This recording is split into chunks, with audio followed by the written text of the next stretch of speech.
નમસ્કાર સજ્જનો, સ્વાગત છે આપનું અમારી યુટ્યુબ ચેનલ ઉપર. તો સજ્જનો, ગઈકાલે એટલે કે 7 ઓક્ટોબર ગઈકાલના એફઆઈઆઈ અને ડીઆઈઆઈના બાય સેલિંગના આંકડા આવી ગયા છે. અને આપણે જોયું કે ગઈકાલે બજારમાં ગભરાટનો માહોલ હતો, પેનિક સેલિંગ પણ કર્યું આમ જનતાએ. તો દોસ્તો, આપ સબસ્ક્રાઈબ અને લાઈક કરવાની ઉદારતા દાખવશો તેવી આપની પાસે અપેક્ષા. વાતમાં આગળ વધીએ તો સૌથી પહેલાં એફઆઈઆઈ અને ડીઆઈઆઈની ચર્ચા કરીએ. એફઆઈઆઈ એટલે ફોરેન ઇન્વેસ્ટરે 8,293 કરોડનો માલ વેચ્યો ગઈકાલે, જબરદસ્ત મોટો માલ વેચ્યો છે. પણ સામે ડીઆઈઆઈ એટલે કે ડોમેસ્ટિક ઇન્વેસ્ટરે 13,245 કરોડનો માલ લીધો છે.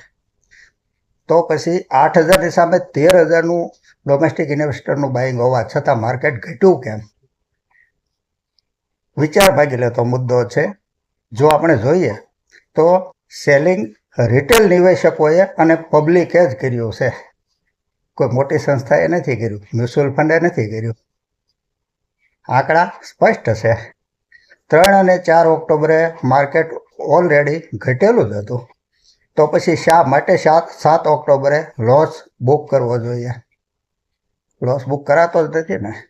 પણ એક વ્યવસ્થિત આયોજન હતું, રિટેલ નિવેશકોને ખંખેરી લેવાનું. એક ડરનો માહોલ ફેલાવી દીધો હતો સોશિયલ મીડિયા દ્વારા. બધું બરબાદ થઈ જશે એવી વાતો સોશિયલ મીડિયા ઉપર જબરજસ્ત કરવામાં આવી હતી અને નિવેશકોનું, રિટેલરોનું બ્રેઇન વોશ કરવામાં આવ્યું. આજે 8 ઓક્ટોબર 10:45 એટલે લગભગ સવારના 11:15નો સમય છે અને માર્કેટના બધા ઇન્ડેક્સ પ્લસમાં ચાલી રહ્યા છે. હવે આ મુદ્દાને જરા અલગ એંગલે જોઈએ તો એક વાત આપણે કાયમ સાંભળતા આવીએ છીએ કે મ્યુચ્યુઅલ ફંડમાં એસઆઈપી દરેક ઘટાડાનો લાભ મળે અને નીચા ભાવે યુનિટ બાય થાય તો પ્રોફિટ સારો મળે. તો આ તો ઓલરેડી નીચા ભાવે સારા સ્ટોક ફંડામેન્ટલવાળા મળતા હતા, તેમ છતાં બાયની જગ્યાએ સેલિંગ કર્યું આમ જનતાએ. તો દોસ્તો, જુદા જુદા બહાના બતાવી આમ જનતાને રિટેલ રોકાણકારો સાથે રમત રમી જાય છે મોટા માણસો.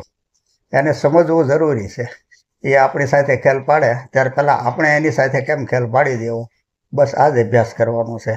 હવે જોઈએ આજે 3:30 માર્કેટ કેવી રીતે બંધ આવે છે. અત્યારે તો પ્લસમાં ચાલી રહ્યું છે.